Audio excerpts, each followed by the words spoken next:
Why do I keep saying okay at the beginning of my videos?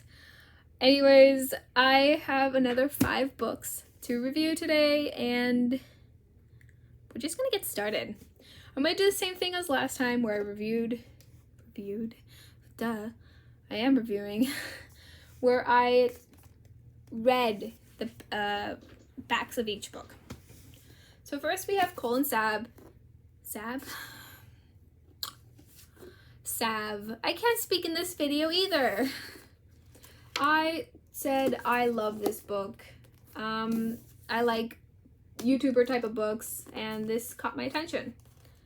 I like it because it's also short, so it's actually slender than the other books I have reviewed. A chance meeting, a kiss, and the surprise of a lifetime. Millions around the world follow the fairy tale love story of viral YouTube star Cole and Savannah LeBrant, and watched as they said, I do. But now, for the first time ever, Cole and Sav invite you beyond the highlight reel and into the beautiful and messy, funny, and tender story of how God brought 2 unlikely people together in a surprising, unexpected way. With their signature charming and engaging style, Cole and Sav take you behind the camera and open up about the past, heartaches, and mistakes. Painful secrets and difficult expectations, the joy and challenges of raising their daughter Everly, and the spiritual journey that changed their heart and relationship forever. I just love this book because YouTubers, you get the gist. Racing in the Rain. Everyone recommended this book and I just had to grab it. There are a bunch of errors with this because, like, as you can see, like, if you look at the chapter fonts, some of them on some of the pages I have checked have bled into the words, so it's really hard to read this book, so I didn't touch it. But have you ever wondered what your dog is thinking? Not really. Meet one funny dog, Enzo, the lovable mutt who tells the story. Enzo knows he is different from other dogs. Most dogs love to chase cars. But Enzo longs to race them. He learns about racing and the world around him by watching TV and by listening to the words of his best friend Denny, an up-and-coming race car driver, and his daughter Zoe, his constant companion. Enzo finds that life is just like being on the racetrack. It isn't simply about going fast and applying the rules of racing in his world. Enzo takes on his family's challenges and emerges a hero. In the end, Enzo holds in his heart the dream that Denny will go on to be a racing champion with his daughter by his side. For there is an extraordinary friendship, one that reminds us all to celebrate the triumphs of human and canine spirit. I got this book because I just needed one more book in my cart, and since I already recommended this, I just picked it up. But I don't know if I'll like this book. That's the thing. So enough said about this book because I don't have interest in it. But if you guys are interested in it, it's a HarperCollins children's book. This one is what I'm interested in. It's really heavy. It doesn't look heavy, but I don't know why it just feels like lead.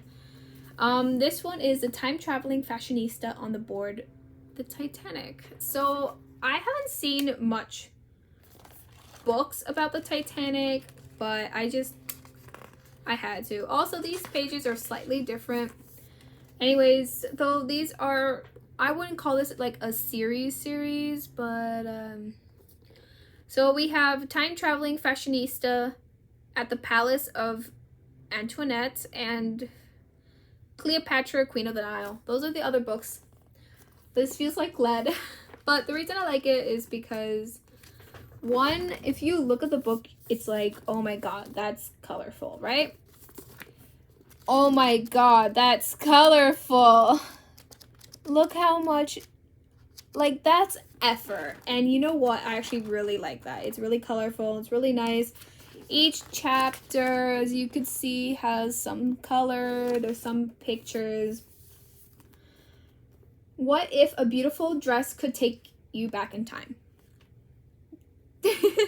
When Louise Lambert received a mysterious invitation to a vintage fashion sale in the mail. I cannot speak today. Her once painfully average life is magically transformed into a time travel adventure. Slipping on a gorgeous pink gown. I'm assuming it's this one. I'm assuming that, yeah, so each gown is what they wore to time travel. It makes sense because this is like a good dress to go meet a palace queen person. And this one's like a Cleopatra dress, so I understand that. Slipping on a gorgeous pink gown, Louise suddenly finds herself on board a luxurious cruise ship 100 years ago and relishes the glamour life of this decadent era. Decadent. Yeah, I said that right. That is until she realizes that she's not on just any ship, she's on the Titanic. I love it because it's so colorful. So if I was to read this book for, like, look at the art. Can we talk about the beautiful art in this book? No, I'm gonna find another art page. Hold up. No, we're gonna look at the beautiful, I'm gonna find, look! I just love the art in this book. It's like so, I'm gonna see if I can find like a bigger, yeah. So here. So I just love this book. There's so much detail and color, and it's just beautiful, and I love it. It's so pretty. So yeah, there's this book. This video is gonna be very short, probably, but okay. So if you guys haven't seen it, okay. So yeah.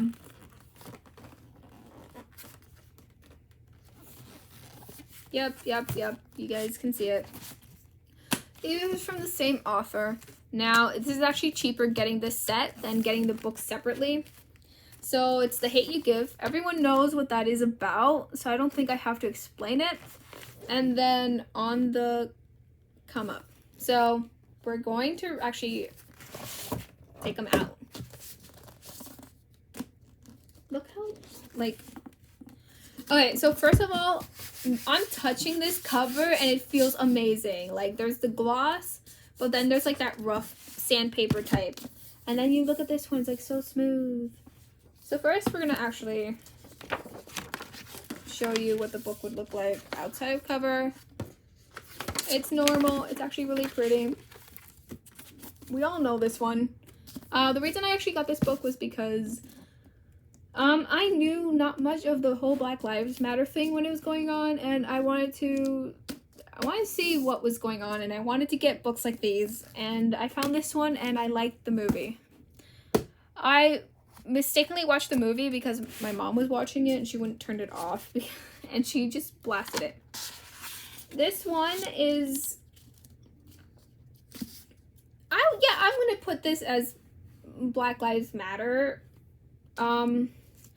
When it's kind of not. This one's a little bit different. I would say it is. Anything could happen in this book. So first cover, it's smooth, it's black, it's white, it's red inside. Oh, on camera it's so bright red. It's not bright red. It's like almost could be a nice, not maroon, burgundy. So I'm going to read this one because this one's like the good one. 16-year-old Bree wants to be one of the greatest rappers of all time, or at least win her first battle. As a daughter of an underground hip-hop legend who has died right before he hit big. I wonder with what from. I'm assuming could be suicide, a shooting, drugs. I don't know. Bree's got massive shoes to fill. But it's hard to get your up. I can't speak. It's hard to get your come up when you're labeled a hoodlum at school and your fridge at home is empty after your mother loses her job. So Bree pours her anger and frustration into her first song, which goes viral for all the wrong reasons. Bree soon finds herself at the center of a controversy, portrayed by the media as more menace than MC. But with an eviction notice staring at her family down, Bree doesn't just want to make it, she has to. even if it means becoming the very thing the public has made her out to be. Insightful, unflinching, and full of heart, On the Come Up is an ode to hip-hop from one of the most influential literacy voices of the generation. It is a story of fighting for your dreams, even as the odds are stacked against you, and about how, especially for young Black people, freedom of speech isn't always free. So yes, this is Black Lives Matter. So if you want two Black Lives Matter book, just get this on Amazon. They're at a good price. It was like, what, $20 for this set versus just getting them separately. I love them. I haven't read them. I probably would read this one first, by the way. If I was to read, if I only had options with this, I would read this one before this one. But if I was to read based on everything, I would read this one first. This one. This one. Oh, this one. And then this one last, because I really have no interest in this book. But yeah, that's pretty much it for books as far as it goes. And if I always hold the books up, so I should do that. So here you go. And yeah, so that is it, and I hope to see you guys soon.